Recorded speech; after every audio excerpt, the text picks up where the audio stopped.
Hello and welcome back to Cobra Classics and our restoration of our 1969 BSA Starfire. Today we're going to look at the front forks of the BSA. 1969 was basically a changeover year because the forks were slightly different in the earlier models and also changed in the late 1970-71 models. As you can see, this is one of the front forks before it has been rebuilt. And before we have taken it apart, it's in quite good condition. It'll need a few sort of minor bits and pieces, tweaks on it, but we'll strip it completely down and rebuild it again. As you can see, the other fork we have already stripped down, and you can see that most of the internals, the bushes, etc., are in excellent condition.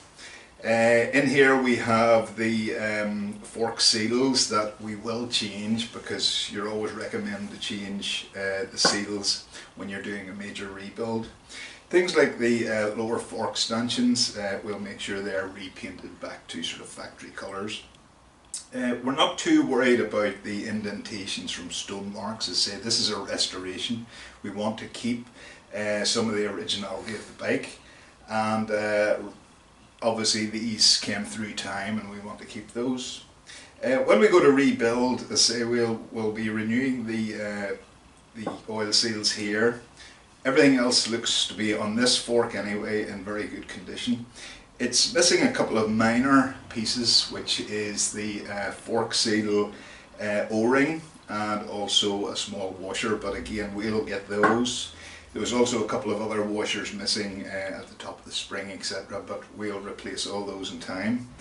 One tip we have found to use, especially on British bikes, is to use plumber's tape on the threads here, because there's a tendency for it to leak, and this will help.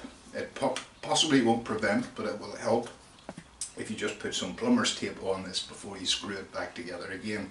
But when we have these forks rebuilt and back into the bike, we'll talk a bit more about them. As you can see here, we have a special tool.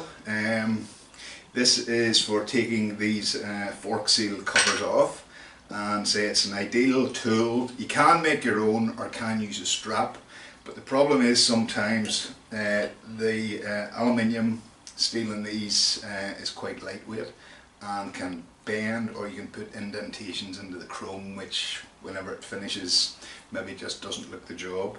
So realistically, over the next week or so we'll have these rebuilt and back in the bike.